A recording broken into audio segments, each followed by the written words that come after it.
আসসালামু আলাইকুম। আজকে আমি আপনাদের এমন একটি ভিডিও দেখাবো যা অকল্পনীয় কাজ, কল্পনার বাইরে। মানুষ লেখাপড়া করে এগুলোর উপরে ইঞ্জিনিয়ারিং করে এরকম চিন্তাভাবনা করে কাজ করে না। তো আজকে আমি জলসিঁড়িতে 5 নম্বর সেক্টরে মেহেদি স্যারের প্রজেক্টে রূপোস ফিটিং দিলাম। সেখানে একটা ঢাকনা থাকে সেফটি, এটা নাই। এটা কিন্তু রড দিয়ে ওয়েল্ডিং করে এভাবে সেফটি করে দেওয়া হয়েছে।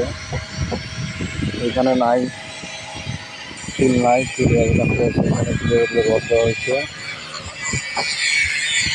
এগুলো লাট বল তো ছিলই না, লাট বল ক্রয় করে আইনে তারপর লাগানো হয়েছে। এগুলো রাখি। আর একটা হচ্ছে আপনার কাপ বিয়ারিং। এখানে যে মাপের কাপ বিয়ারিং পাওয়া যায়, এই কাপ বিয়ারিংটা পাওয়া যায় না। এই কাপ বিয়ারিংটার মাপ ঠিক আছে, বডিটার মাপ ঠিক নাই, চেম্বারে বসে নাই, ঠিক আছে। এর জন্য 25 মিলি রড দিয়ে ওয়েল্ডিং করে তারপর এটা লাগানো হয়েছে, বুঝছেন? এই আর কি।